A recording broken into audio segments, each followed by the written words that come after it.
what do you get when you combine a motley crew of superheroes whose superpowers aren't that super?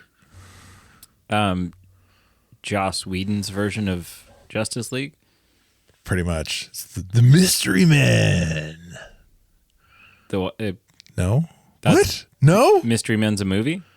Oh, dude. We're going to watch Mystery Man.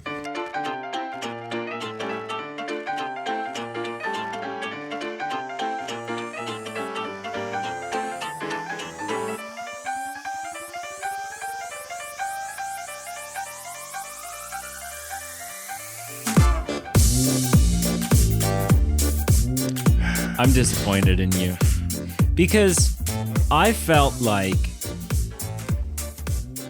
the last 3 picks of yours were we'd kind of come off this Bruce Campbell run and right. And you had moved into, a RoboCop and The Unstoppables and movies that were like well-known, respected, held in high regard. And I thought, okay, cool. We, after 1, 2, 3, 4, 5, almost 6 films in a row that were just the who's who of crap. I was like, all right, Carl's turned over this new leaf. He's showing respectable film. And then you told me that this is what we were going to watch. And I looked it up briefly. I watched a trailer. Showed Brianne a trailer. I always show Brianne a trailer. If I know what it is. You don't watch the trailer, but she watches the trailer. You watch the trailer. I watch the trailer. What? I don't know. It just feels like cheating. Why? I don't know. Because I don't watch trailers.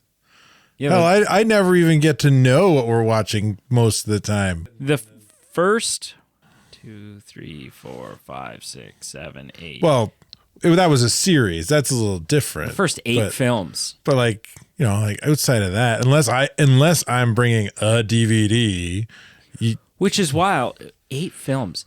That means it took us 4 months to get through the Conjuring universe. Mm-hmm. That's gross. It's a lot. It's a lot. Yeah. Hello and welcome to the Movie Men podcast. We are the B team. That's our superhero team name. Yes. Yeah. Yes. Just like the Mystery Men. We aren't the guys you call first. No. My name is Brady. I'm guy who can't think of words when he needs them. Yep. That's your superpower. Superpower. It's not. I'm Carl. It's not great. I'm just Carl. Yeah. So the Mystery Men. Yeah. Ben Stiller. Mm-hmm. A veritable almost who's who of other notable actors. Yeah. Eddie Izzard. Not like Jeffrey Rush. Yeah. William H. Macy.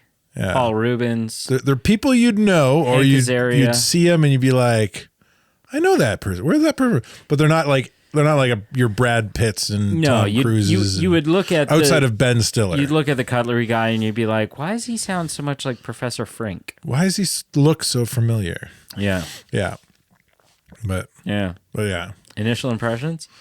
Sure. All right. Yeah. All right. Okay. So I didn't see this in theaters, but I did see it probably within the first year of its release on good old DVD. I'm pretty sure if you had seen this in theaters, your name would be like they would have asked you for a quote and your name would be on the cover of the DVD because you're like the one guy. The one guy who sat in the theater. Oh man. But it so I seen it. This came out in 99. So I would have been in grade 9 when it came out. Yeah. That's how that works. All scared about the Y2K. Yeah. No, but that's how that, like, grade 10, 2000, and grade 1, you were in 91. Grade 10. Yeah, grade 91 is great. So it's really easy to keep track of my high school and my school career that way from kindergarten to 12.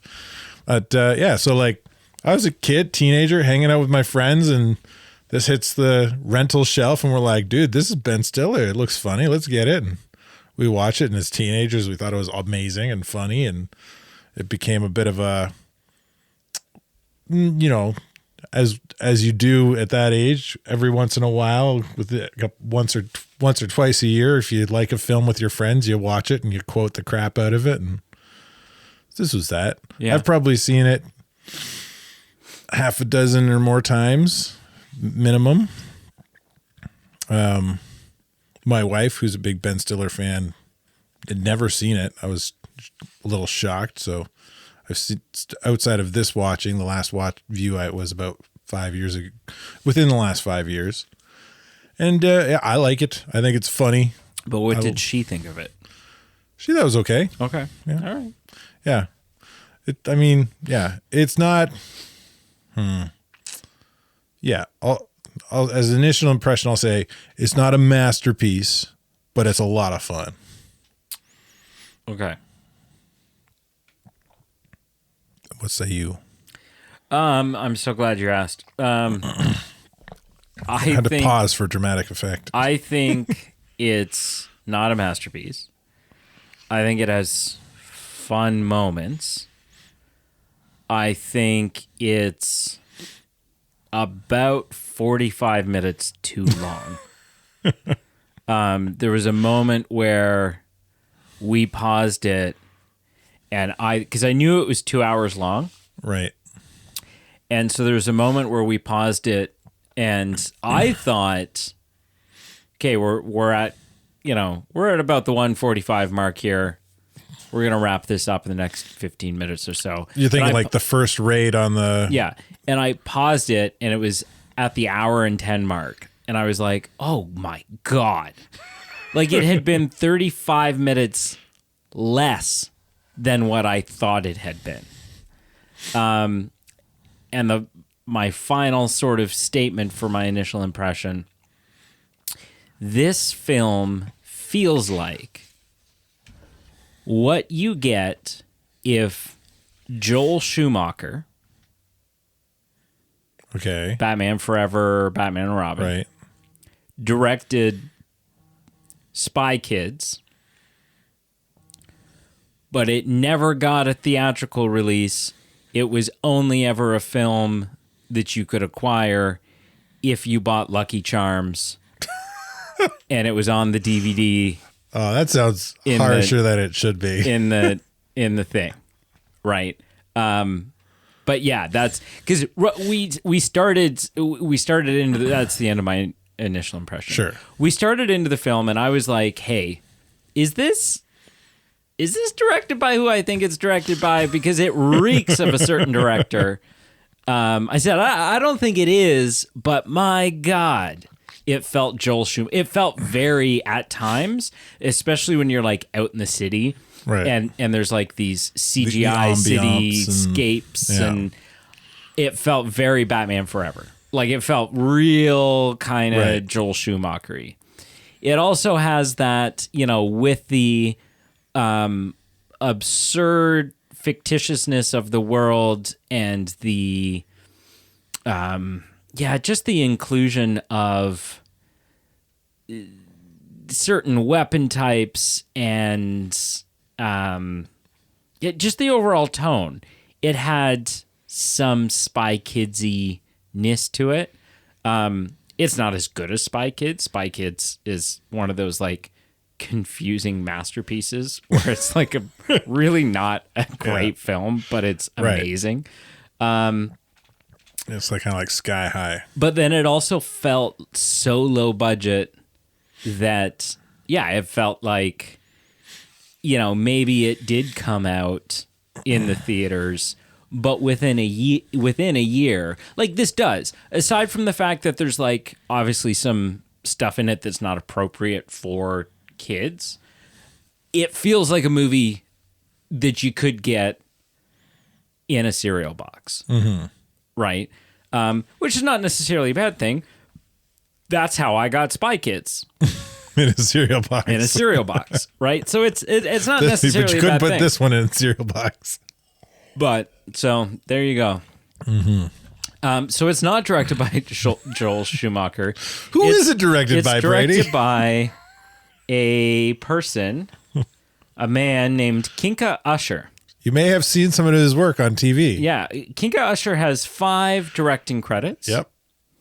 This film. Prior to that, he directed 2 Nissan commercials. Yeah. 3 years before this, he directed 2 Nissan commercials. Right. And then took a little bit of a directing hiatus. Yeah. And then in 2007, 8 years later, he directs 2 Volvo commercials. And then, is he dead? No, he's not dead. But he hasn't directed anything else. And I'm really confused because it says his Wikipedia page. Hang on. I'm having all kinds of trouble here. His Wikipedia page says Kinka Usher is a director of television commercials. Period. He also directed the 1999 feature film Mystery Men. Mystery Man isn't even the first sentence. It's the commercials take precedence. Second of all, Must have been better commercials than the movie. second I'd like of to all, see some commercials. under Born, it says 1960. There's no actual date, just a year. So there's an estimate on his age. Yeah, 64 to 65. He might be dead. We don't know. Occupation director, and I mean, obviously not all of his television commercials are necessarily on IMDb. Yeah. But the first commercial that I could find on IMDb is from 1996. His years active say 1984 to present. So he's the longest running television commercial director I've ever heard of. He makes all the Volvo and what was the other one? Nissan. The Nissan commercials. Maybe he's got the directing credits for those ones because they were like Super Bowl commercials or something. And he also directed this movie. His directorial debut came in 1992. Yeah. So how is he years active 1984 to present? Entering the film industry at 23, he began production assistant at Harmony Pictures in Los Angeles and gradually worked up to camera assistant, Steadicam operator, and eventually director/cameraman. His big break came, though, when he was hired as a cameraman to direct Roger Corman on one of his films. His directorial debut in 1992 on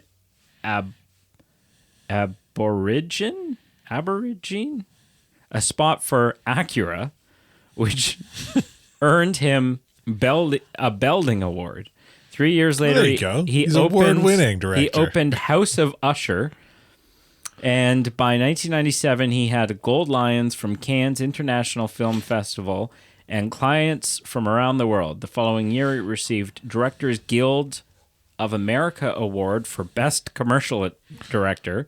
He's no slouch. Look at this guy. His extensive list of credits includes Taco Bell, Nike, Got Milk, Nissan, Miller Lite, Polaroid, and Pepsi. Yeah, dude's got talent.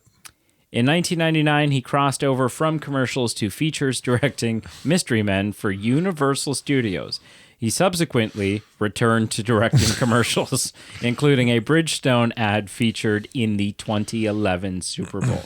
So he is the who's who of commercials. Yeah, he's award-winning, man. He knows his stuff. Directing a movie is just too much work for the paycheck. Just a big long commercial, Yeah. which then also takes me back to the Joel Schumacher thing, because the famous adage is that both of Joel Schumacher's Chris O'Donnell, who played Robin. Back card. Never leave home without it. Well, Chris O'Donnell, who played Robin in those films, talks about specifically Batman and Robin, and he says it felt like shooting a 90-minute toy commercial. Yeah. Like it just felt that absurd. It looks like a 90-minute toy commercial. Yes. Yeah. So that's wild to me. It's wild. It's also worth getting out of the way. This film, because you and I were talking about like the CGI which is used sort of sparingly. I mean, the bowling ball is often CGI. Anytime the bowling ball is airborne, it's CGI.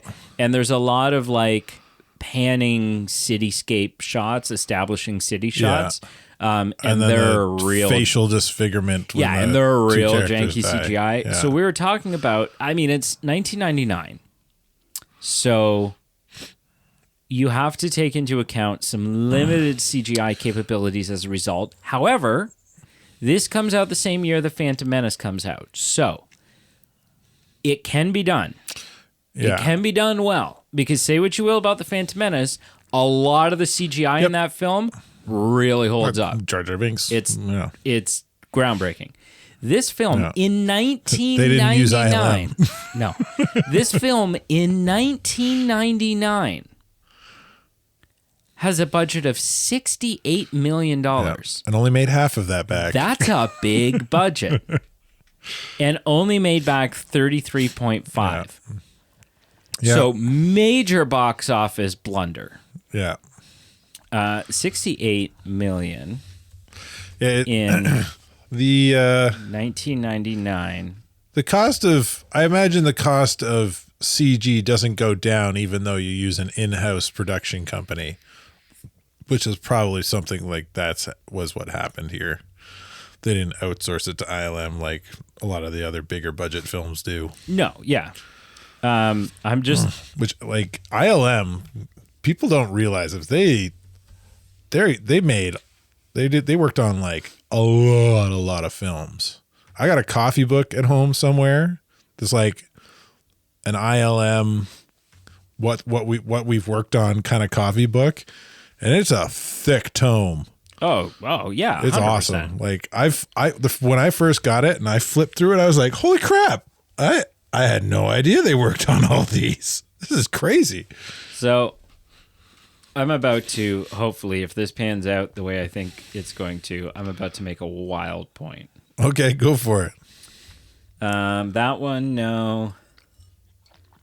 Okay. This film, if you take into account inflation, sure, had the same budget as the first Iron Man movie. Wild. Oh, man. Really, really, really squandered budget. Oh, man. Really squandered budget. That being said, there have been some superhero films in the Quantumania who've had big budgets and kicked the can right up their own hiney. For those that couldn't quite make that out, he said Quantumania. Ant-Man of the... Yeah, no, for sure. 100%. But, like, I don't know. Right? Like... Yeah. I'm just trying to look up other examples. No, that had a bigger budget. I think the point's made. I don't think we need more examples. No need to beat this dead horse. Let's just get into the film. You want to beat this dead horse? No. No. Okay, you're still this film. You're still typing. Hang on. This film spent $15 million more than The Phantom Menace, which came out the same year. That's the comparison. That's wild. That's the comparison you make. Oh, yeah. So, and I don't know where that budget went. Yeah. Because, yes, you have a lot of recognizable people in this. There's talent, yeah. But nobody that is breaking the bank. No. Nobody that's breaking the bank on this film. No, but you're not. Ben Stiller is the headliner, obviously. Mm-hmm. I would say your next two big names are like Greg Kinner, Will Macy, Paul Rubens. Oh, Paul Rubens is not worth the money. He's extremely well known. Yeah, but that doesn't. I guess you could get him for like compared to A-listers, yeah, he's probably like a song. What year? Who did you say? At this point, this is within the same decade that Paul Rubens went to jail for indecent exposure at a porn theater. He's not bankable. Okay, yeah. He's willing to work. Was it before or after though? This movie, he was cast in this film after. Okay. So he's looking for work. All right. Greg Kiner, I would say, is probably, he's the guy that plays Captain Amazing. I would say he's probably worth a little bit more. Jeffrey Rush, who plays the Casanova Frankenstein, more recognizably known as Barbossa in the Pirates of the Caribbean films, which came after this. Yeah. So. He's probably more, but he was a name. He's been around for that. a long time. Yeah. William H. Macy, yeah, kind of. But a lot of the things that you know William H. Macy from happen after this.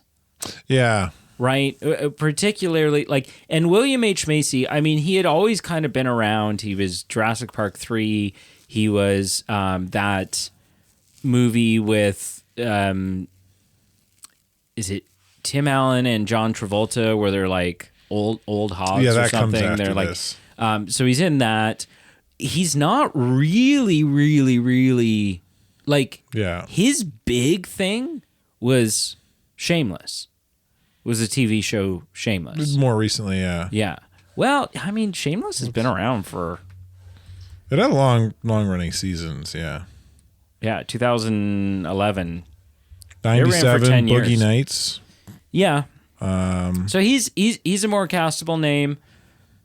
Hank Azaria, yes and no. Right? Again, a lot of the more live action, like at this point, Hank Azaria has had a recurring guest role on Friends.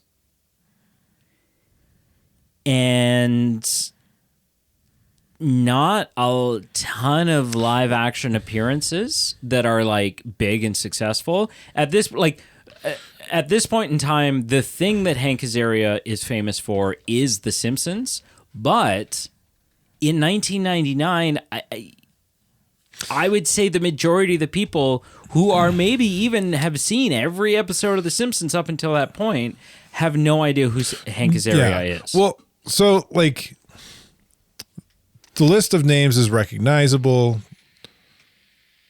None of them are headliners on posters for everything they've been in, pretty much. Except maybe Ben Stiller. Well, that is the exception I was going to say. Yeah, and I've been saying.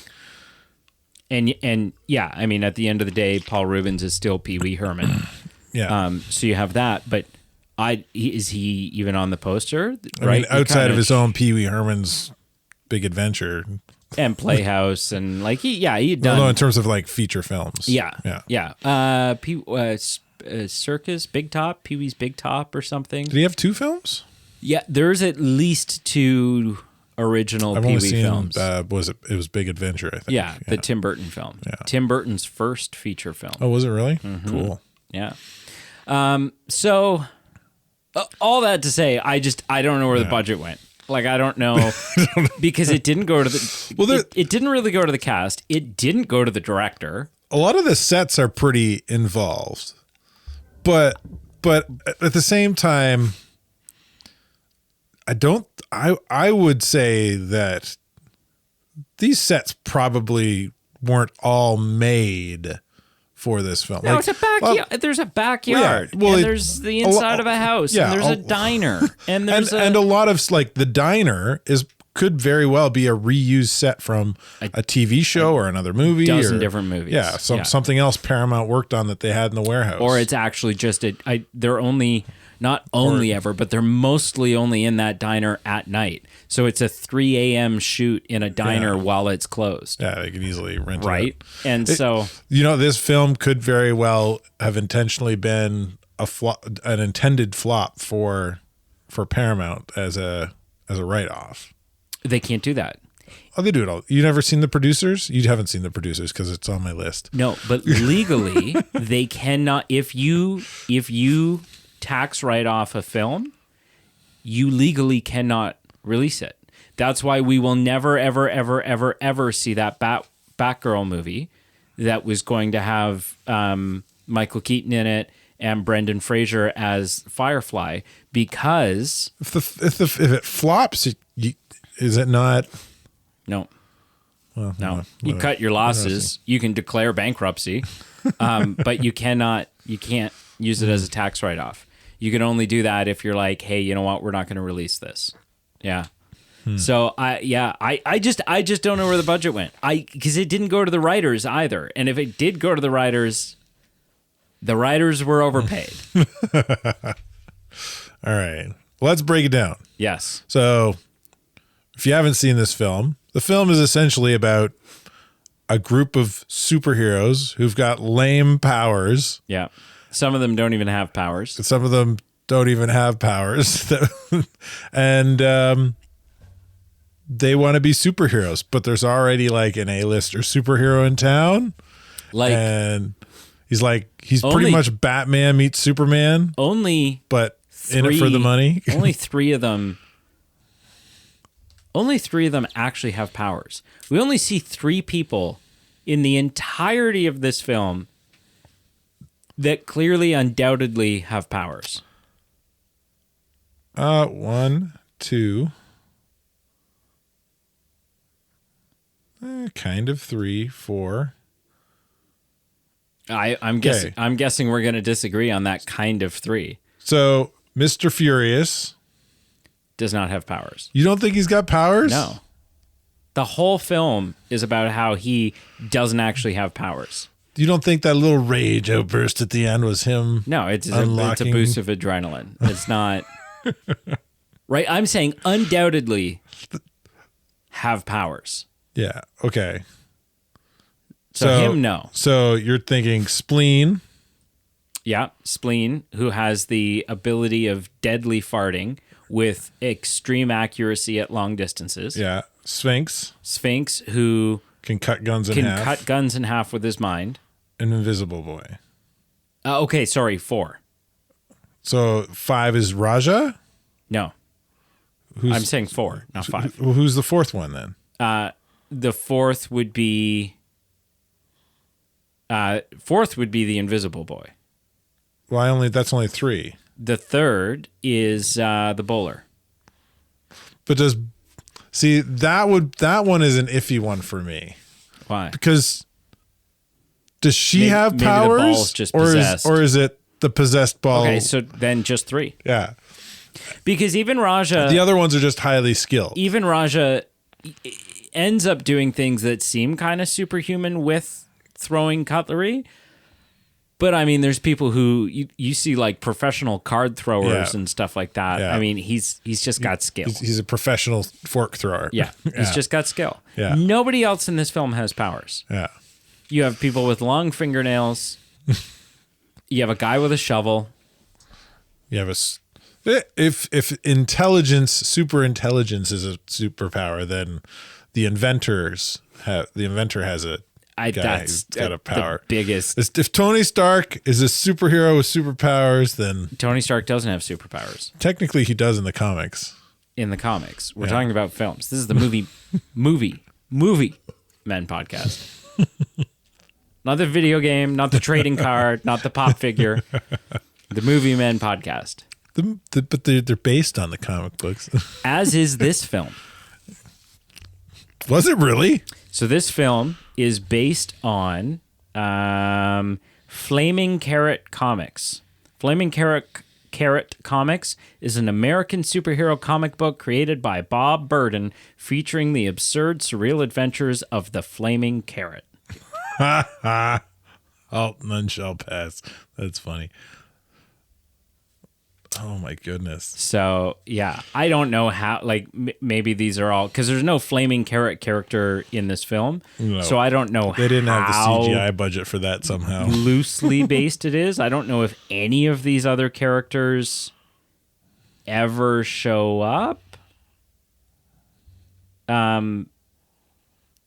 there's limited information on the Wikipedia for it. It looks like after this movie came out, though, Marvel must have picked up the license because there's a couple Mystery Men Marvel comics that are clearly the same thing, or just have the same name. I've never read them, but looking at the cover art, like I'm just looking at cover art, looking at the cover art, they look like they could be.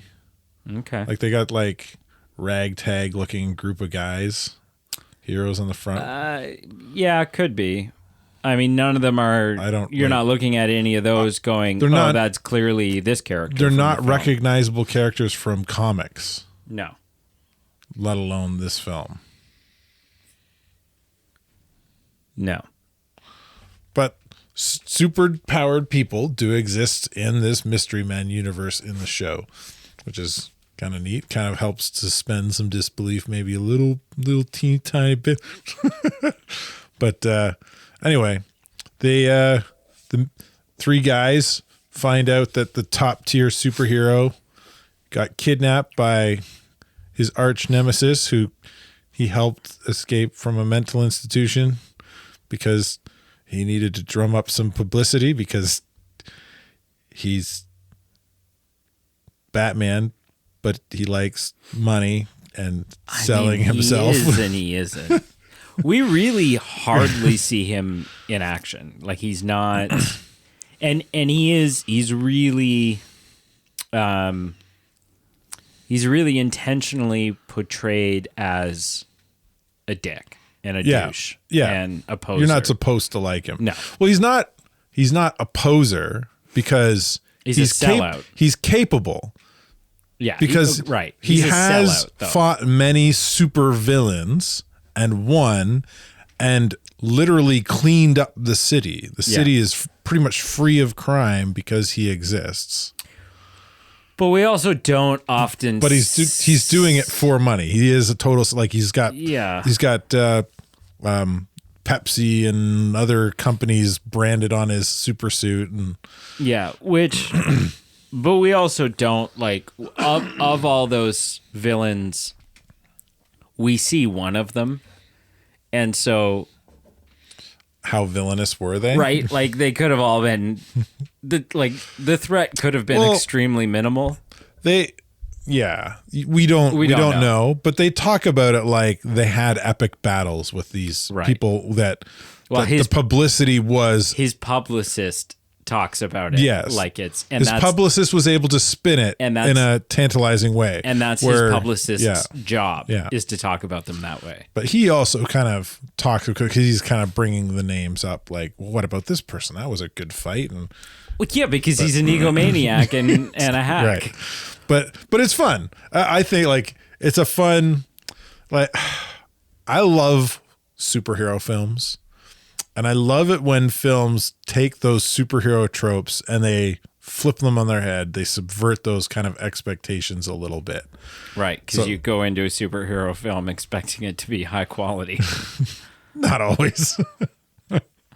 Expectation subverted. You know what I'm saying? Like our big superhero, like his first appearance, he comes in and he starts taking care of the Red Eyes, no problem. And you're like, oh man, here's the big hero that these guys aspire to be with. And then you very quickly find out this dude's a total sellout. Yeah. But just by looking at him. And then you see that he's a complete jerk because he like pushes over a kid who wants a signature. Right. But even then, we still don't get a real accurate depiction of like, how big of a threat are this gang, the Red Eyes? Because sure, our three heroes are struggling and getting their asses handed to them. Right. But then it's also quickly revealed that's because they're garbage, completely incompetent. Yeah. Right. Well, they're and the Red losers. Eyes. The Red Eyes are not a big threat, and we know that right off the bat because they're robbing a nursing home. Yeah. Right. So and then it's driven home even more because Mr. Amazing's like, yeah, this is going to look great in the papers. Mr. Amazing saves a nursing home from the Red Eyes. Yeah. Like the Red Eyes are not a threat, which it just, again, like you were saying, it just stamps home how pathetic the heroes of our film really are. Yeah. The Pepsi thing is, so yeah, Mr. Amazing's jacket is peppered with these like sponsorship.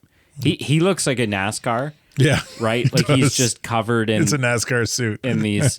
And that was a real continuity issue.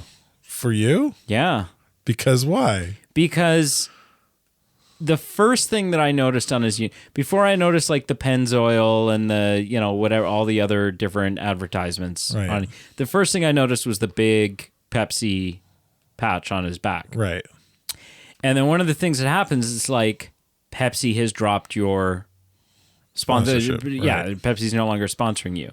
And in the limo, while he's talking to his publicist, he rips the Pepsi patch off of his right arm. Okay. The very next time we see Captain does he Amazing, have it back? and in every other scene, he's peppered in Pepsi patches, including the one on his right arm. That was his other suit. And I was just like, oh, okay. It's I never noticed that. not enough money in the $68 million budget for a continuity. They probably shot all those other scenes first. For a continuity guy. Oh, man. That stuff drives me nuts in movies. I never even noticed it.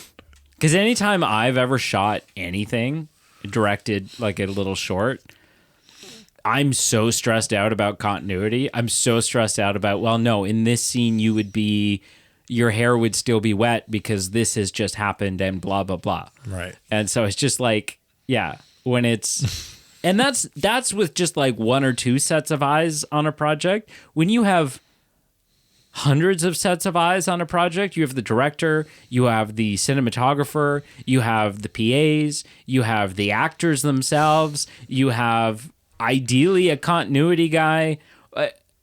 It baffles me when that shit gets passed. Baffles me. It's one thing if all of a sudden the cup's a couple inches to the left of where it would have been, and like whatever.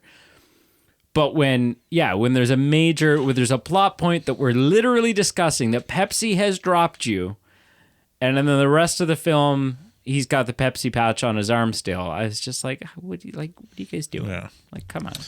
Well, not everybody can have a Sam Witter in the room. Widower.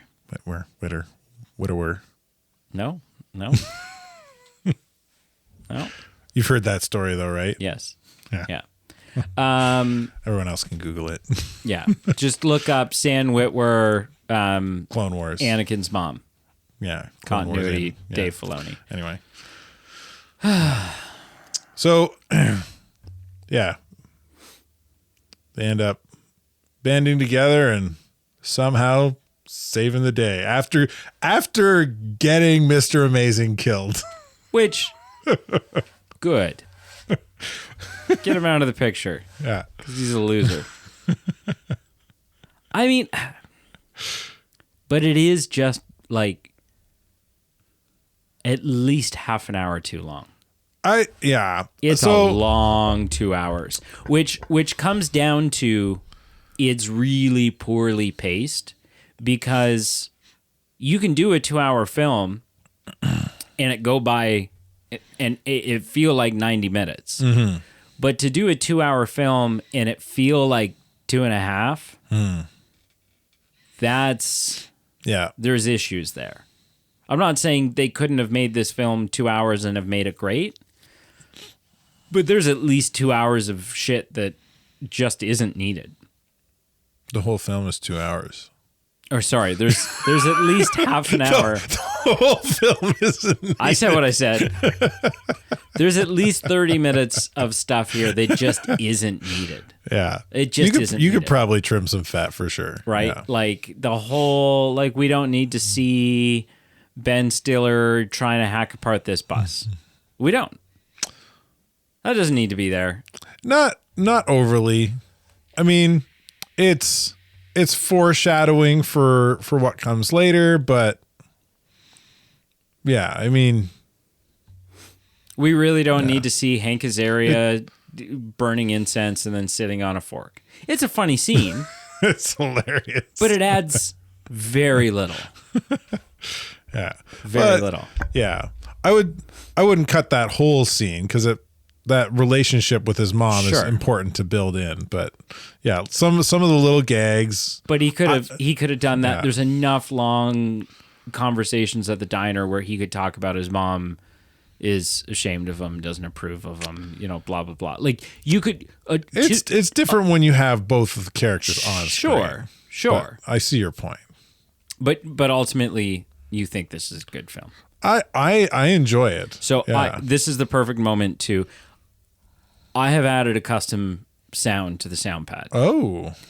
And Is that the glowing buttons? I've already debuted it in the review of Superman 1978, which will have come out before this, but you haven't heard that episode, which means you don't know the sound pad. Okay. I'm very proud of this sound pad. Oh, okay. It required some censoring on my part. I had to edit the clip and do whatever. Oh, you pulled something from a past episode. No. Well, it's relevant because it's I pulled something from a film. Oh. A film you know well. Okay. My favorite line from that film, something that's relevant to the Movie Men podcast. Okay. So tell me again that you think this is a good film. It's a good film. Personally, I think you're a fucking idiot.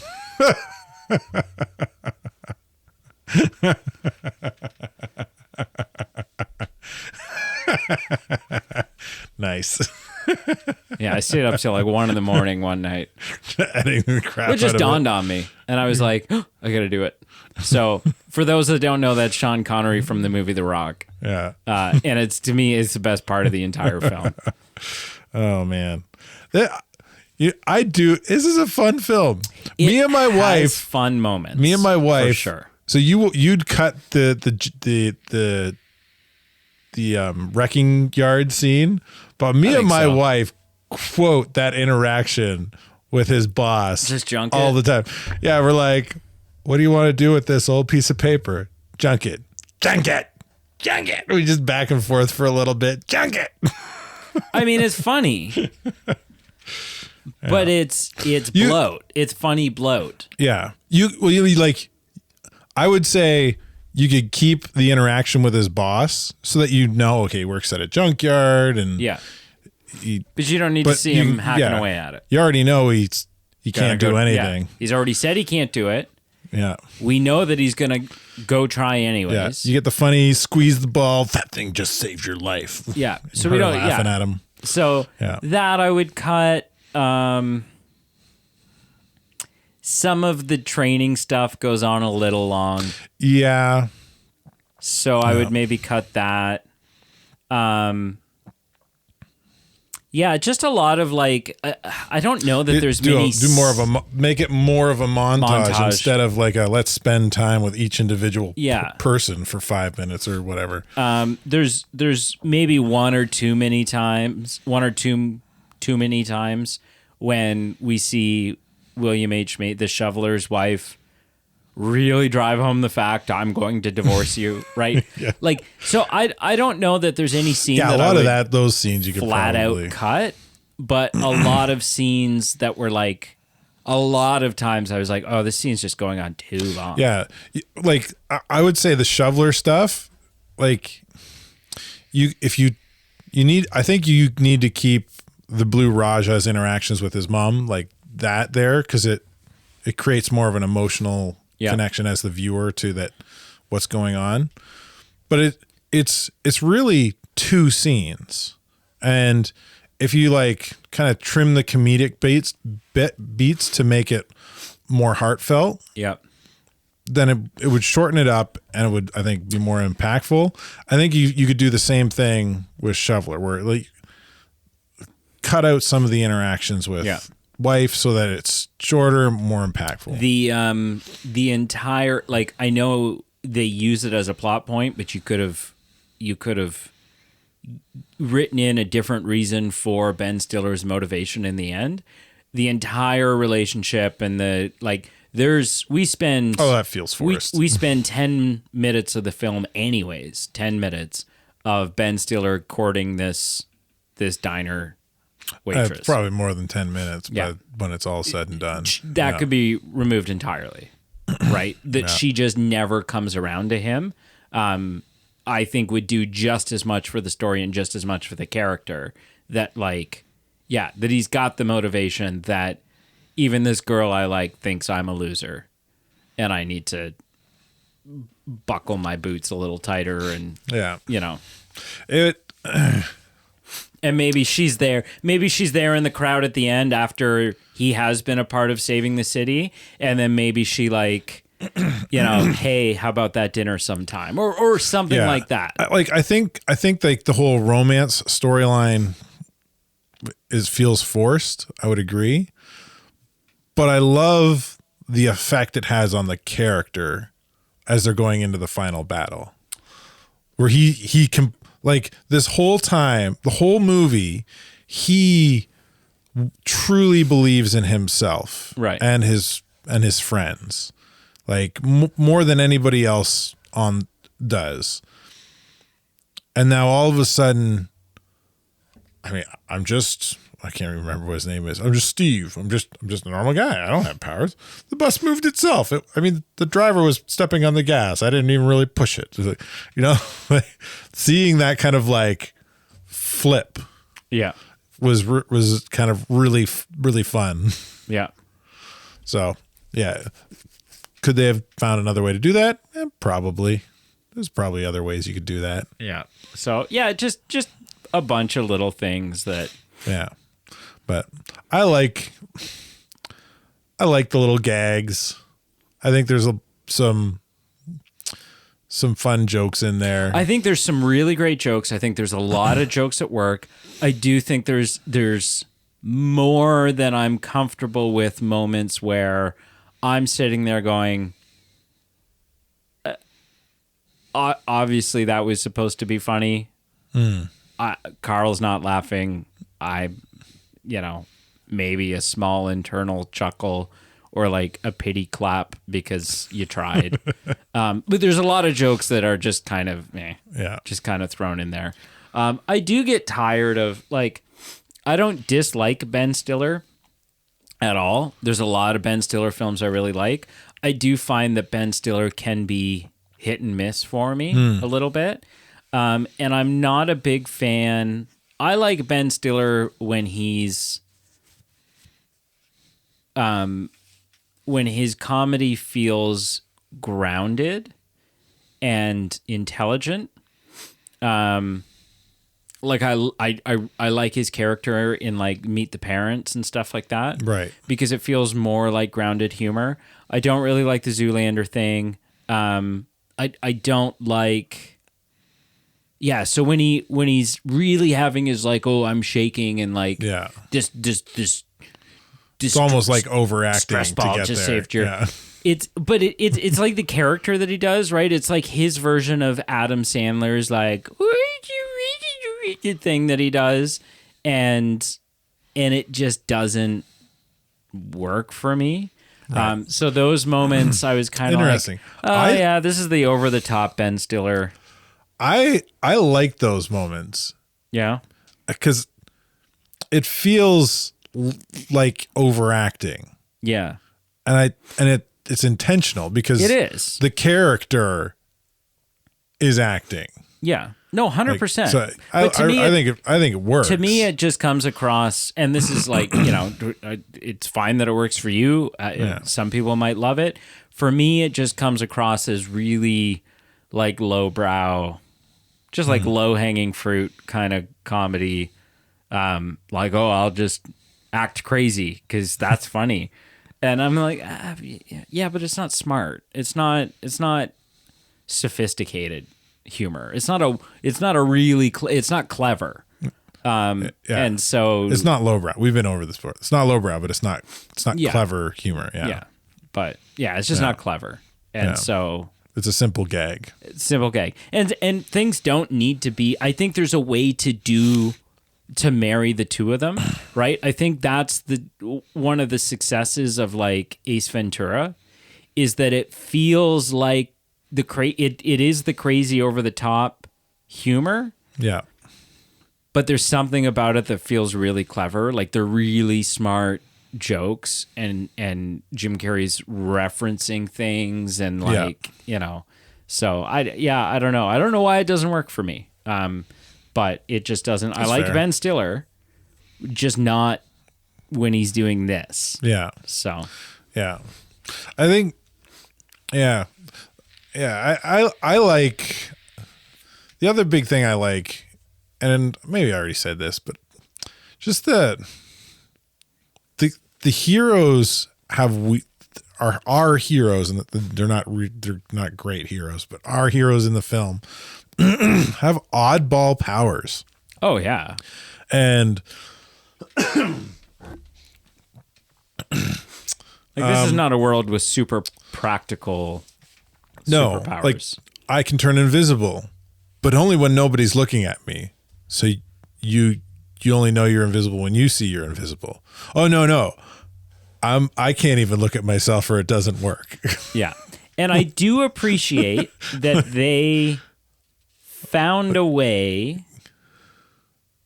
to make that useful, right? Yeah. That he still got his moment where the situation was saved and everything worked out because he's able to do that. Yeah. But yeah, and just the oddballness of the powers, right? Like my dad's head in this bowling ball is sentient. Yeah.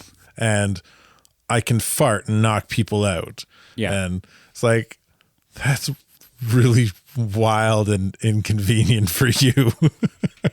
Yeah. Yeah. Anyway. If you have other things to ask me, but I've voiced I think things we're good. that I think. So, Sure. All right. You ready to rank this? Sure, let's do it. On a scale of 0 to 10, how would you rank Mystery Men? Is it Mystery Men or The Mystery Men? It's just Mystery Men. Mystery Men. Yeah. I think I would give this a 6. Oh, that's Yeah. lower than I enjoy it. I do enjoy it. It's a fun film. Yeah. But like I said in my initial impression, it's not a masterpiece. No. It has its flaws. People are not going to like it. People didn't like it, obviously. It failed at the box office. Yeah. Didn't draw eyes or attention for some obvious reasons. There's probably some, like, it was probably paired up against a few bigger hitters. I'm sure. Like, Well, anyway, yeah. So just give it a 6. If you get the chance to watch it, give it a chance. Give it a chance if what you've heard us say Piques your interest. Yeah. If you're listening to this and you're thinking, I haven't seen it and it doesn't sound like my type of thing, you probably won't like it. Yeah. You don't owe it to yourself to go out and watch it. Unless you're in this weird podcast where your friend makes you watch a film every other week. Then you're kind of contractually obligated. So the the films that came out the summer of, well, let's not Did even it come do out in the summer? Summer. Yeah, it came out in July. That would have been right around. No.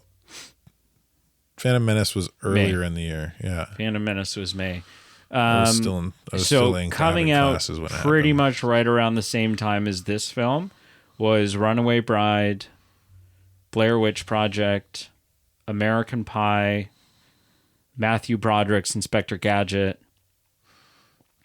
Yeah, a few of those are definite more box office draws. The Haunting, Deep Blue Sea, Eyes Wide Shut. Yeah. Yeah. So even if it was good, it was up against stiff competition. The Iron but Giant. It wasn't good. So it Muppets from Space. Yeah. There's Yeah. Anyway, Austin Powers, The Spy Who Shagged Me. what would you rate it?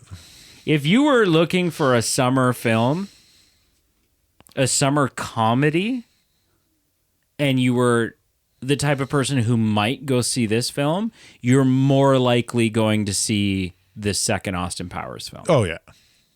Hands down. Yeah. The Mummy came out that year. Oh, that was a good movie.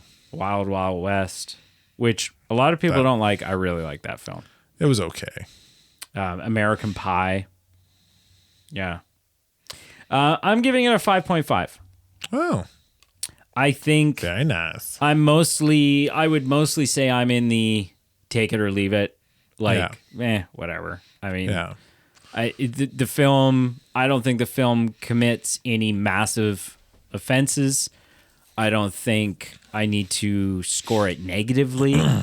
But I also am not really inclined or heavily motivated to score it positively. But there were some funny gags.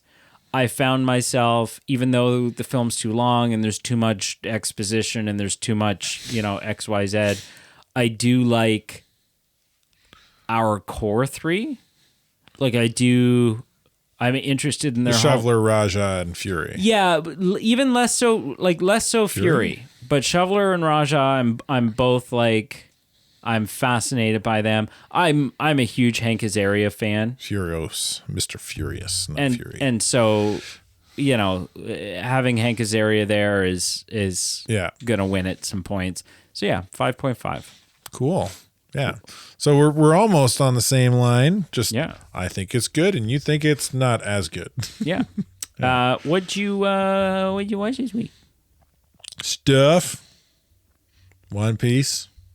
Yeah. Yeah. Still? Still. Dude, it's a never-ending journey.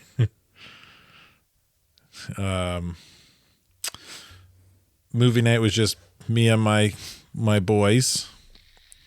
So Netflix was saying, we're taking this movie off and soon. Watch it while you can. If you're going to show your boys the Human Centipede, now's your chance. Yeah. Now's the time. Well, boys, you want to learn something about anatomy? On my first viewing, I thought it was kind of as bad as that. But on this viewing, I was kind of I lightened up to it, I think. We watched Teenage Mutant Ninja Turtles, Mutant Mayhem. That's the most recent animated feature film. Okay. Just came out, like last year, 2 years ago? Last summer? Really? And they're already taking it off 2023. The weirdest part about it leaving Netflix soon, and maybe it's just leaving Canadian Netflix, but this Saturday, they're adding a TV show based on this movie. Like all the same characters. Huh. Oh, that's why. Yeah. So Netflix would have. This is 100% why. So Netflix would have bought, like the way Netflix works is they buy a license, the license to be able to, and then you can renew that license if you want. However, what we're seeing more and more with streaming and film studios is Mutant Mayhem was distributed by Paramount, and Paramount has their own streaming service. Right. And so there's a good chance Paramount said, no, we're not interested in renewing. We're going to put that on our streaming service. So I'm guessing that you will very shortly see it appear on Paramount Plus. It's a weird way the TV show, which is very clearly based off the film, is on Netflix. Anyway, I had some issues with it the first time around. I thought it was an odd art style. Like they kind of took like the Spider-Man into the what is it? Not into the multiverse. Was it into the multiverse? No. Into the Spider-Verse. No, that's the second one. What's the first one called with Miles Morales? Into the Spider-Verse. Second one's Across the Spider-Verse. Right. Okay. Right, because both of them deal with the Spider-Verse. Yeah. It like takes that kind of art style and goes even further with it, makes it even more stylized. And I wasn't a big fan of that. So Tales of the Teenage Mutant Ninja Turtles, which I'm guessing... Keep interrupting me. It's coming to Netflix? Yeah, this Saturday. Film has been greenlit for Paramount Plus. It's not a film, it's a TV show. I'm talking about a TV show. Sorry, series. Series has been spin-off, animated television series spin-off of the film had been greenlit for a production in which they produced.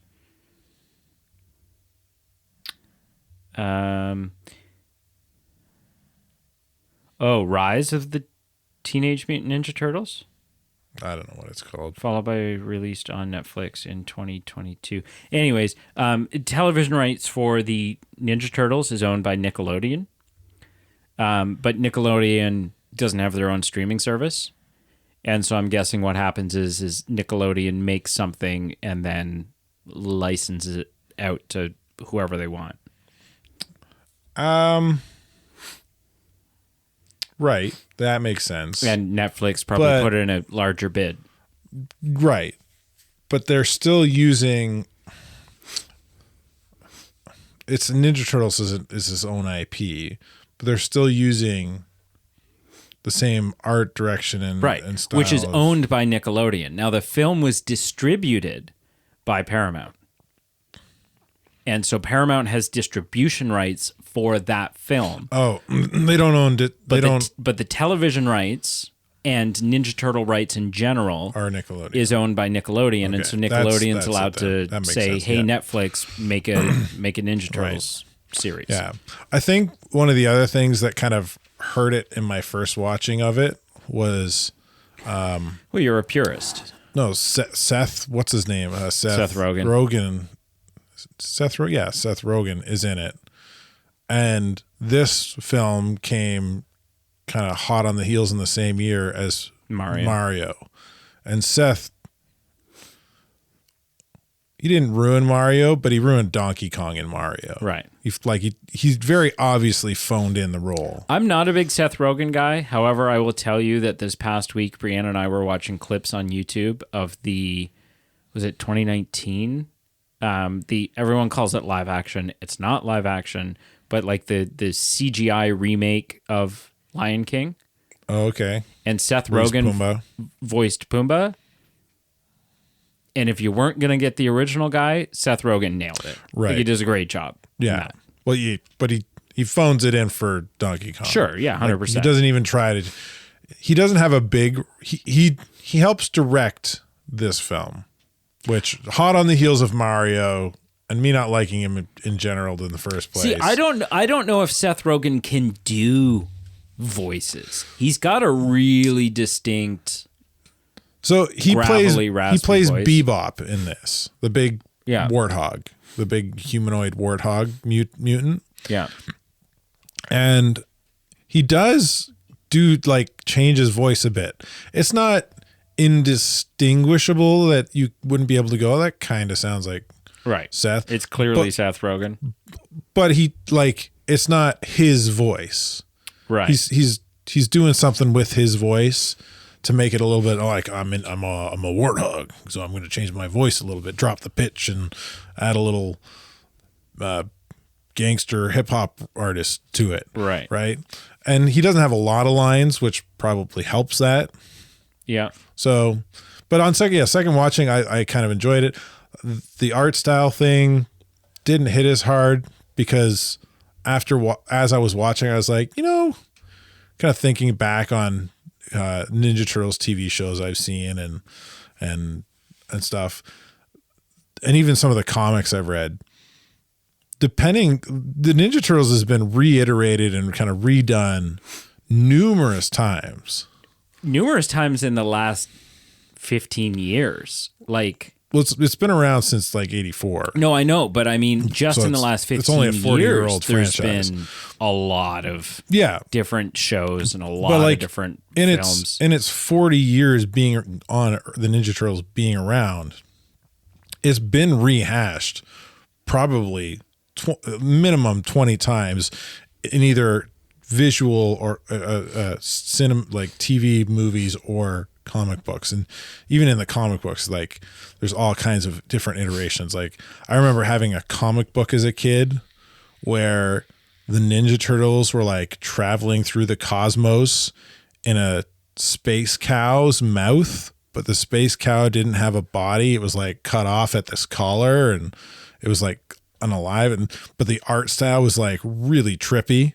Right. Like whoever was drawing it was on acid, and it was just really wild. So like thinking back to like all the different iterations and different ways, I was just like, I'm okay with the art style on the second watching and kind of remembering that. And Sure. it's a fun film. It's fun. And then my wife and I started and burned through a short miniseries, 6 episodes on Netflix called American Primeval. There's a fair bit of notoriety and heat going around it right now. It's been pretty popular, and rightfully so. Is a fun flick. Not a super happy flick or show. A lot of people die, but yeah, it kind of a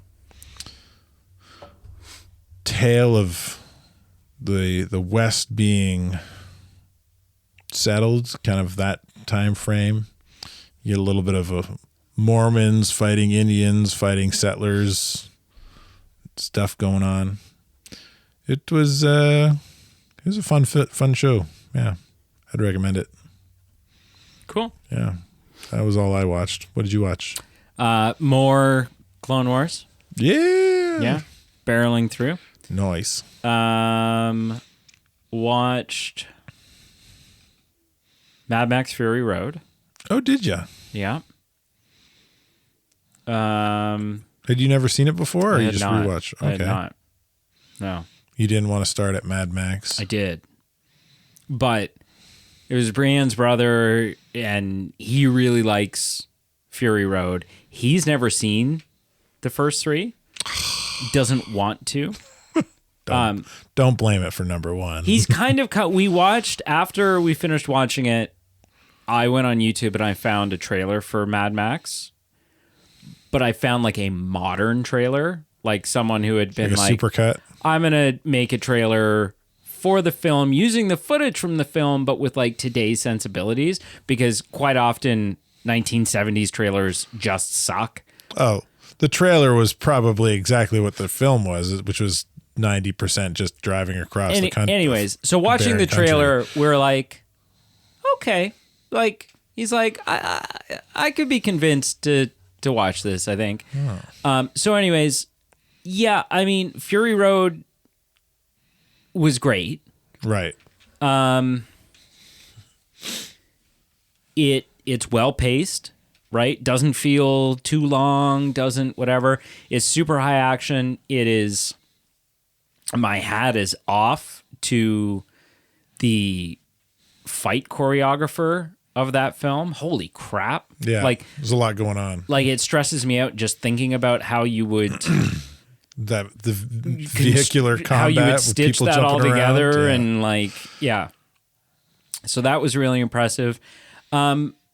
But then something weird, because I know Furiosa just came out, which is the prequel that surrounds like sort of the origins of Furiosa, Charlize Theron's character.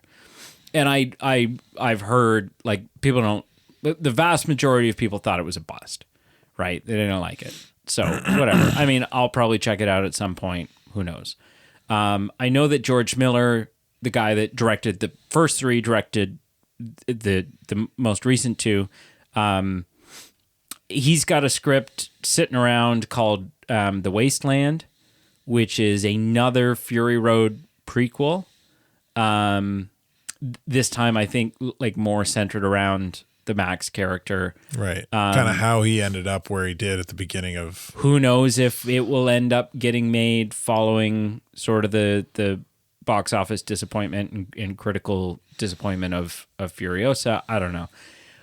But it got me curious, right? Because I was like, well, you know, like one of the reasons why I want to go back is because, you know, Max, you get this one little line at the beginning of Fury Road where he's like, you know, I used to be a cop and, you know, like all this stuff. And I'm like, oh, okay. Like, I'm curious about the backstory of this character. And I'm like, Fury Road does very little to, not that you have to, like, I think Fury Road works mostly as a standalone film. Sure. However, I'm like, There's something more there. What the hell happened? And there is something out there. I'm looking around. I'm like, what the hell happened? Why? This is obviously post-apocalyptic. So what the hell happened? And so I did a quick Google search, and I was like, when is Fury? Like, when are the films set? And I was disappointed with my findings. Okay. Because so. Basically what I discovered, and I'm not going to name the dates because I can't, I don't remember, and someone's going to listen to this who's more of a Mad Max aficionado and go, no, that's wrong, that's not it. That's not it. You do better.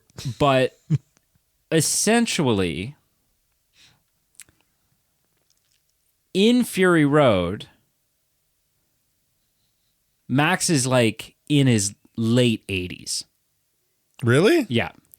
Yeah, there's at least a 30-year gap between Mad Max 3 and Fury Road. In universe. A 30-year? Yes. In universe, there's like a 30-year gap. So at his possible youngest, he's in his 50s. Yeah. Yeah. And, well, no, because I looked up pictures of Mel Gibson in the third film, and he's like, they've like aged him. He's like in his 40s in that film, maybe 50s.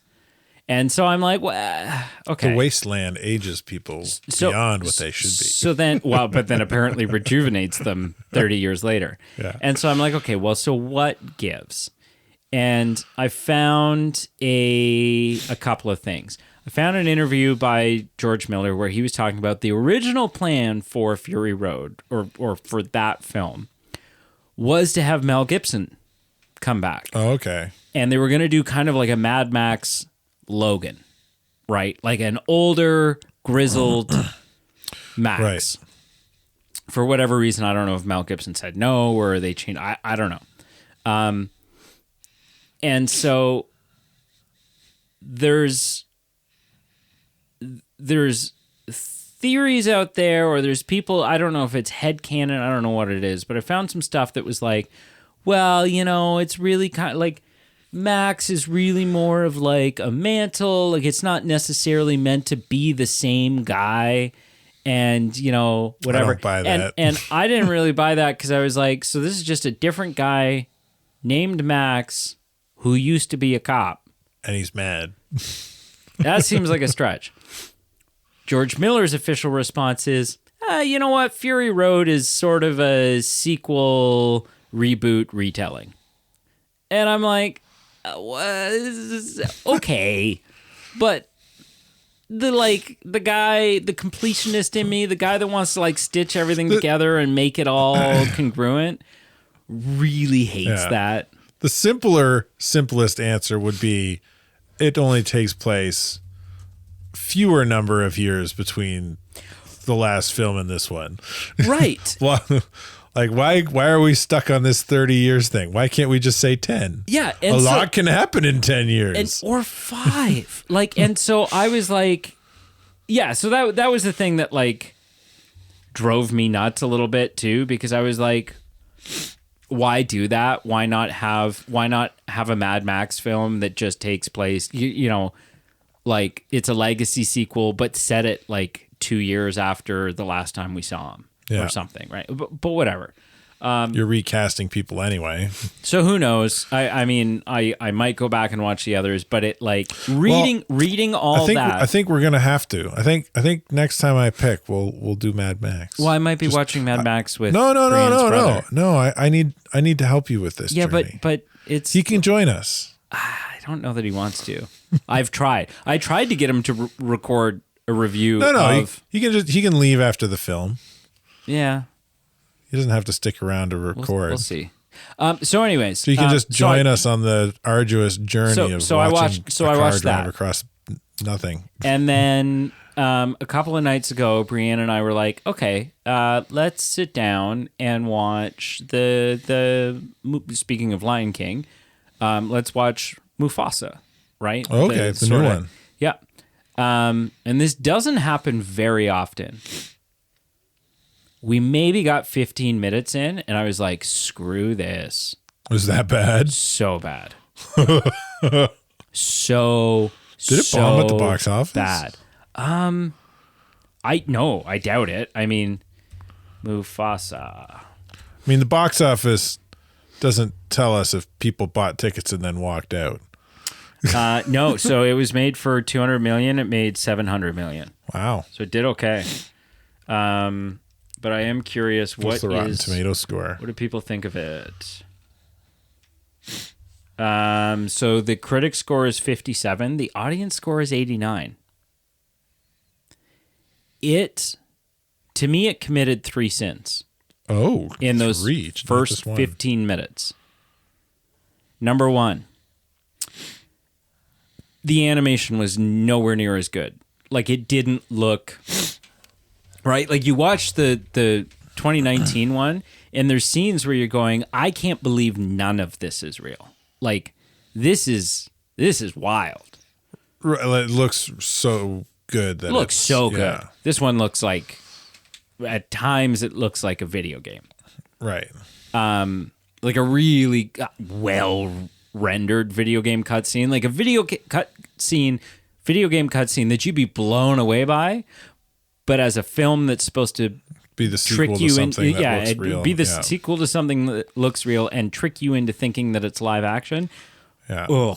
It's much more deep inside that uncanny valley. Number 2, the voice acting was bad, and just the characters in general, the story, even just like 15 minutes in, it was like, wow, like you're literally, even though this is a prequel about young Mufasa, you are trying your hardest to just recreate moments. Who did they get to replace James Earl Jones? Oh, it's young. Mufasa's a kid. It's about young Mufasa. Right, but you still, I would still use James Earl Jones for Mufasa's voice, even though it's a young Mufasa. Mufasa, he's a cub. He's like a baby. That young? He's a kid. Oh. He's a kid. How does it, how? I don't know. We only watched 15 minutes. You only watched 15 minutes? I have no idea. You don't know if it's like the original Lion King, where by the end of the movie, Mufasa's an adult. Like, I don't know. I will say that they open the film with James Earl Jones' voice, with clips from, like, voice clips from the last one. Oh, okay. And then, like, just with, like, a black screen, you hear, like, remember, I am with you always, or whatever. And then before the movie starts, like, across the screen, it says, in remembrance of James Earl Jones. And I loved that. I was like, that's a touching, wonderful thing for you to do. Then you go and spit on his grave. But the rest of the film just felt like it was, or the rest of the first 15 minutes just felt like you could pick out the moments that they were trying to recreate from The Lion King, right? Like, they were trying to give Mufasa they were trying to create all these parallels and be like, oh, yeah, and here's the moment. Mufasa made all the same exact mistakes. And now Mufasa's out on his own. Oh, and now he's surrounded by a bunch of animals, and he's singing about what it's going to be like when he's king. And it's just like, oh, my God. Like, I was just like, this is... And then the third thing... You wrote the same movie. Yeah, the third thing and the most egregious thing, and this is what led us to being on YouTube watching clips of the other one, because I was like, I feel like, am I misremembering? And then we went to compare, and I was like, oh, I'm not misremembering. They've changed this. Something that a lot of people on the internet complained about in the 2019 one is that because they went so realistic, they thought that some emotion was lost in some of those heavy moments because, well, Simba's not expressive, right? Like they've made them look He's like not real the animated. Yeah, they've made them look like real lions, and the animals aren't that expressive. Oh my God, are they expressive in Mufasa? Like all of a sudden, like like their eyebrows are doing funny things. Kind of, yeah. Like the lion will hear something that it thinks is weird, and it'll kind of do like a right, like it'll kind of like jerk its head and Brady's do like making a confused a little bit of an eye roll almost, and and so much so they over animated the mouth and they over animated the eyes to the point that I said to Brienne, I was like, this is Uncanny Valley level stuff. Yeah. Yeah. Oh, it was horrendous. Sounds deep Uncanny Valley. So the first 15 minutes, 2 out of 10. So it sounded like whoever wrote the script was like, I'm just going to steal my neighbor's homework and I'm not going to change a thing. Yeah. Remember, kids, when you plagiarize, you need to change some stuff so that the teacher doesn't find out. Get ChatGPT to write you a Lion King script. That's it. This could be that. It feels like that's what happened. And ChatGPT went, okay, well, write me a Lion King script and change a few minor things. And then finally, last night, we finished with my mom the Skywalker saga. Ooh. We watched Rise of Skywalker. Oh.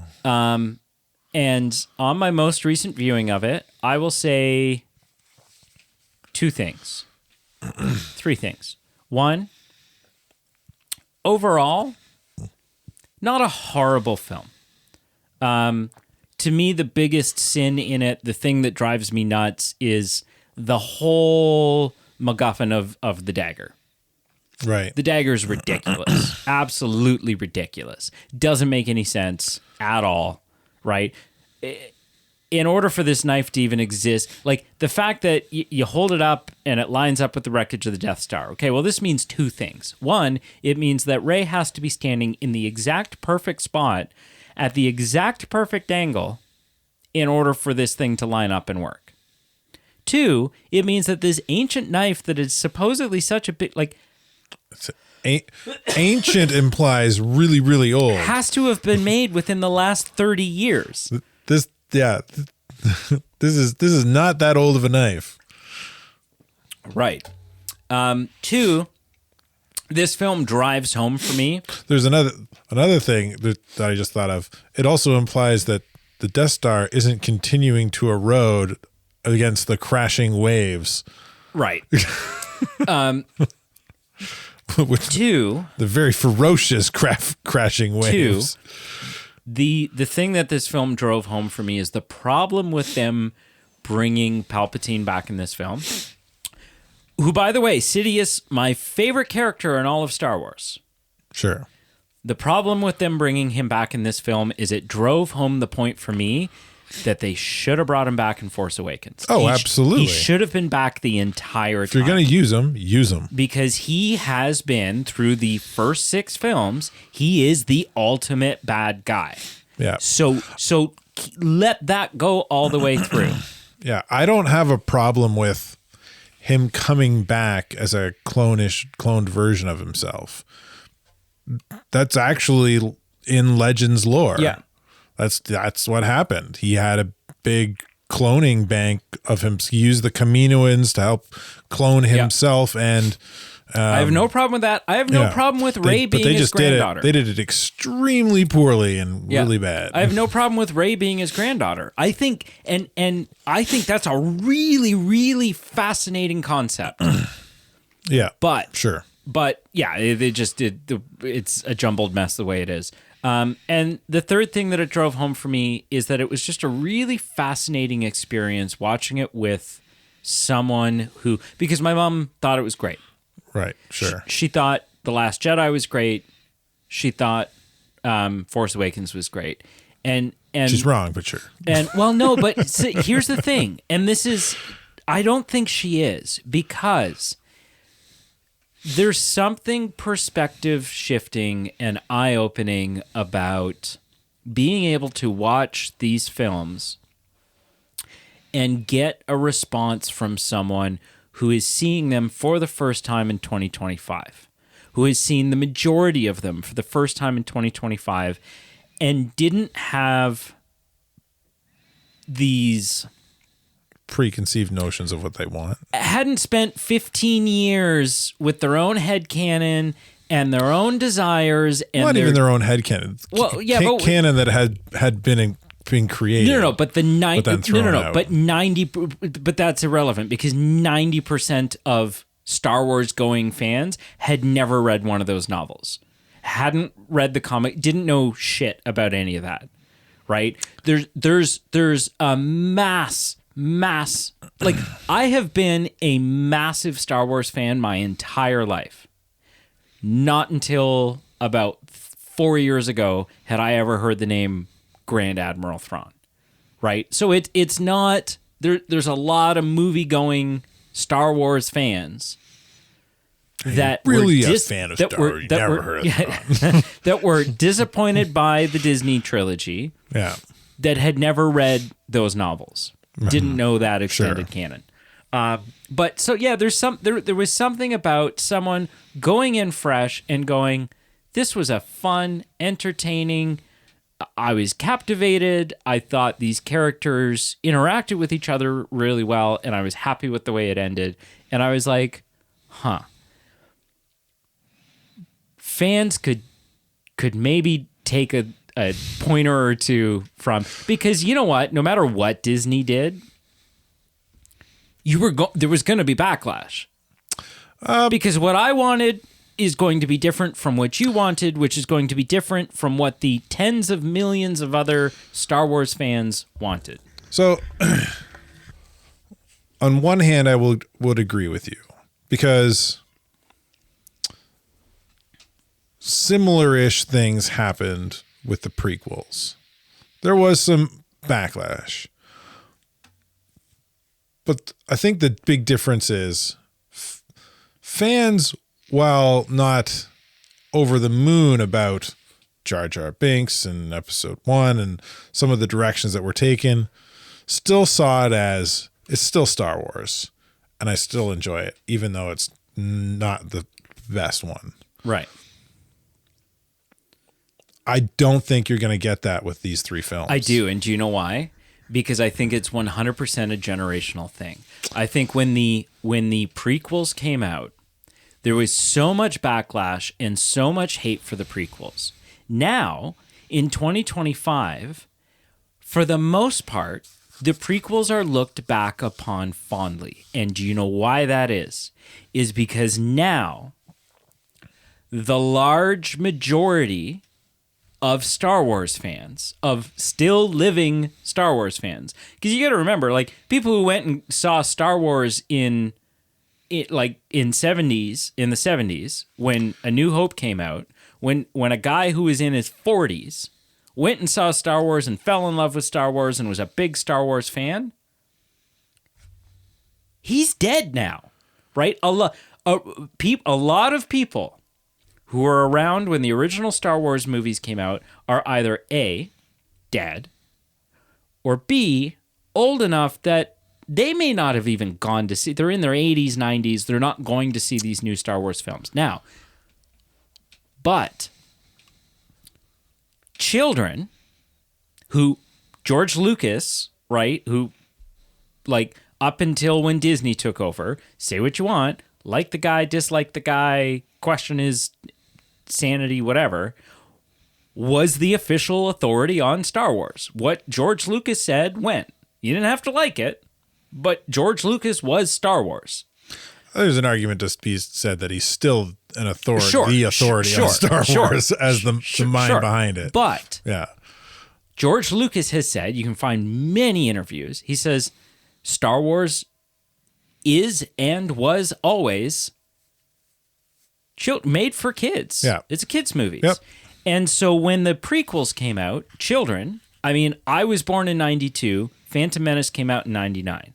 I had, prior to the prequels coming out, I had seen the original trilogy through multiple times. But I was a kid when the prequels came out, and I loved them. I thought they were great. And that generation is now adults. Mm-hmm. And we look back on the prequels. My generation never hated the prequels. We liked the old Star Wars films, but we never hated the prequels. And we're looking back on them going, yeah, the prequels are great. Now, a lot of us are going, well, we didn't really like the Disney stuff. But give it 20 years, give it 15 years, and the kids who the Disney trilogy is their Star Wars. That is their Star Wars. It's the Star Wars that they're growing up with. In 15 years are going to you and I might not look back on the Disney trilogy differently, but the general Star Wars fandom opinion towards, because right now you look at an 8-year-old and you don't consider them necessarily a part of the Star Wars fandom that counts. Okay. But when they're 30, let me interject here. I agree with you that, yeah, they were made for kids. That's the target audience. I think the counterpoint here is, while the prequels when they came out weren't adored by, we'll call them fans at the time, the old guard. People who had gone to see the original trilogy in the theaters. But your generation, kind of I was a teenager by that time, younger teenager, but still, you probably enjoyed it a little more than I did. But I would agree. Like, your generation looks older than I am. Yeah, the younger generation, when that came out, looks fondly on those films. Yeah. As the film grows up, as the viewer grows up, as you grew up, your taste in movies and your appreciation, how you appreciate movies, changes. You still don't rank Episode 1 highly. Oh, I think it's a great film. But you just, like, in terms of the first 6 films, it's near the bottom. In terms of the first 6 films, it's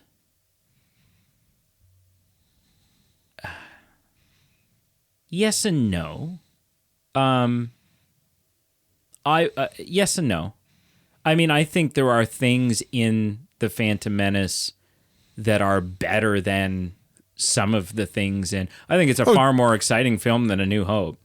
Sure, yeah, like the lightsaber combat's far more exciting, and all pod racing. Yeah, pod racing's fun, but like as a film, as the film as a whole, you would rank it, I would say, at least in the bottom 3.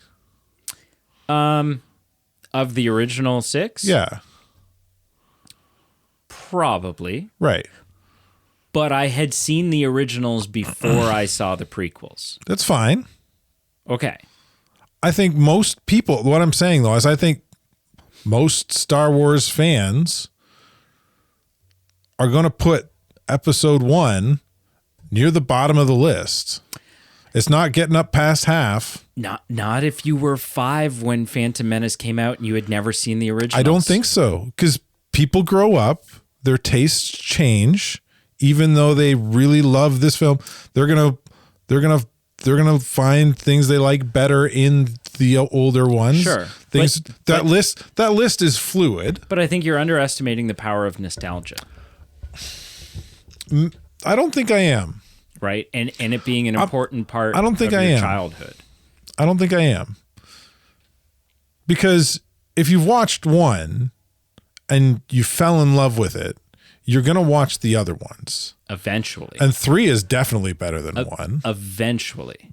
Empire is definitely better than 1. There's debate on Return of Jedi and Clone Wars, but one of those is definitely going to be ranked for some. It's going to vary. I mean, I've gone on the record many times. Return of the Jedi is my favorite of the original trilogy. Oh, I think mine it's too. better than Empire. Me too. Yeah. Which is like, most people go Empire. Yeah. But like, it's going to end up bottom 3 for everybody. Even if it's the first film you watch as a kid and it blows you away, Sure. and that's when it came out. You watched it when it came out. As time goes on, you watch the rest of them and your taste change. It's going to creep down to bottom 3 of the original 6. Sure, that film. But I'm now 32 in 2025, and I will tell you that of the not just of the original 6, of the 9 Skywalker films, I think, and Star Wars people are about to crucify me for this. Oh, yeah. Revenge of the Sith is the best Star Wars film. It is the best Star Wars film. What? Yeah. No. Oh, wait. Revenge of the Sith. It's 3. Episode 3. Yeah. Okay. Yeah, it's the best Star That's Wars fair. film. That's fair. For a second there, I thought you were saying one of the Disney ones. No. Followed closely by, I would say it goes Revenge of the Sith, followed closely by Return of the Jedi, followed probably by... See, I'm about to piss so many people off. I think the third spot for me, having just recently gone through and rewatched them all, is a toss-up between Empire and Force Awakens. Really? Yeah, because Force Awakens, again, like I said, if you watch that film in a vacuum, the promise of, oh my God, okay, the First Order and you know, the ashes of the Empire are there. Who the hell's this Snoke guy? Oh my God, the bad guy is the son of Han and Leia, and spoiler alert, Han's dead, and like it is a fun, captivating, exciting new era for Star Wars when you just watch that film. Everyone came out of Force Awakens buzzing. In a vacuum. But you sit with it long enough and it falls apart. I disagree. Anyways, this is going on. This is going on way too long. I'll capstone the point by saying this is my what I watched. I know. We got into a we have debate. to. We will get into a Star Wars. The capstone is, I think kids watching it today, they're going to grow up and they're going to realize the original 6. A number of the original 6 are going to beat out whatever Disney film was their favorite as a kid. Maybe. It's too soon. We don't know. It's too soon to know. No, and that's the big thing. Only time will tell. Only time will tell. Yeah. And I'll end this all by saying I've chosen the arrangement with us and my mom is I show her a franchise. Right. It's a super unfair agreement. She picks one film. It's a super unfair agreement. But she doesn't have franchises to show me, really. Right. And so she's chosen the next film that she's going to show us, which is Guess Who Came to Dinner or something. Okay. Like a Sidney Porter, like a older film. 70s or maybe 60s. Franchises are fairly kind of newer concept. Yeah. Well, yes and no. You've got like Rocky and Jaws and Star Wars. Yeah, but they were never outside Trek. of Star Wars, outside of something like Star Trek never had a lot of films. It was always big on TV. There's like 6 original Star Trek films. But the point I'm making is the franchises were never money makers. Your first film was usually like, look at the Rockies. Look at the Rockies are a good example. The Rocky, Rambo, Alien. The first one or two do really well, but they start just kind of beating a dead horse as it goes on. You might have one that kind of creeps up a little bit. Rocky 3 was made for $17 million. It made $270 million at the box office in 1982. Yeah. And then they made Rocky 4. Rocky 4. I guarantee that one lost money. They made for $28 million, made $300.5 million in 1985. Not the same amount of money. No, more. Is it more than 3? Yeah. No, it didn't. Did it? Rocky 2 made 270. Rocky 3 made $300 million. 4 was awkward. Rocky 5 only made $120 million. But in 1990, that's a good chunk of change still. Yeah. It was super successful. I stand a little bit corrected. Anyways. It works in some cases. Not as much as they are now. Everything's a franchise now. We've chosen the next 3 franchises that we're going to show my mom. Oh, okay. They're mapped out. You're all okay. Next up is a franchise that she's seen the original 2 of, has not seen the more recent 2. We're going to do Ghostbusters. Ooh. All the way through. Nice. Following that, 4 films. 4 films. You're not a smaller trilogy. You're not doing the the female reboot? I wouldn't. If I do, but she might get a kick out of it. If I do, I would do it at the end. I wouldn't do it in order of release. Right. I would, let's get Here's an the alternate continuity universe. out of the way. Because it's not a good Ghostbusters film. It's a funny movie. Like, It's got its Chris moments. Hemsworth in that film is hilarious. It's It's not a good Ghostbusters movie. It's as good, if not a little worse, than Mystery Men. I can't comment either way. I would have to put some thought into that. Then she'll show us something. Yeah. Then a film series that she's seen, either the first two, maybe the first three. We're going to do the Jurassic Okay. stuff. Nice. Then There's 6 of those now, right? 6. And the 7th is coming. Oh yeah. Okay.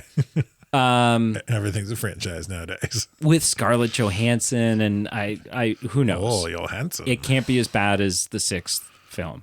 My God, that was awful. Nowhere to go but up. And then a franchise that we're going to break up into bits because it's long. You're gonna show her The Conjuring? No. Although she would love it. Oh yeah. Oh, she would love it.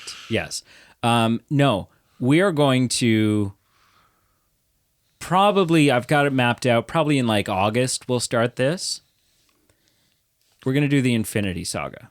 Whoa. I don't think we'll go past, and we're not going to do the No shows. shows? Okay, No. no shows. Well, because especially within the Infinity Saga, that's just like Daredevil and stuff like that. Yeah, the shows don't really start hitting till after. Yeah. So we're going to do the Infinity Saga. We might go past, but at least up to Endgame. Actually, you know what? We would creep a little bit past Endgame because I think stuff like although I think it's technically still considered part of the Infinity Saga, I don't know, but Spider-Man Far From Home is like a nice follow-up to Endgame because you see Peter dealing with events of, don't spoil anything because Mom will probably listen to this, Right. and there's a lot of things I don't want to None spoil. of the films do a great job of dealing with it, but that one does probably, I guess, the best. Yeah. So anyways, but we'll break it into phases. So phase 1, and then it's her turn. Phase 2, and then Right, it's her turn. okay. Because then otherwise it's like, hey, Mom, Here's 20 I got films. 23 films to show you, and then you get a pick. Anyways, so that's it. Thank you so much for listening. This was a long episode. Oh my goodness. Thank you for listening. Make sure you check out our social media links posted down below: Facebook, Xbox, X, and Instagram. Could be on Twitter. Xbox somewhere. Yeah. Yeah. There's I'm pretty sure, I mean, this is super preliminary discussions, but I'm pretty sure we're going to add a Discord available to our Patreons. Yeah. And so keep your eyes peeled for that. It'd be fun to have a Discord. We should do that. Because that's what we do every week. You and I, we sit and have a Discord. Yeah. So we should actually sign You up. can for- Discord with us. Yeah. And we have merch. Yes. Clothing. Snow shovels. Snow Snow shovels shovels. you can keep in your car to dig yourself out when you need to. And get stuck in Brady's laneway. Again and again.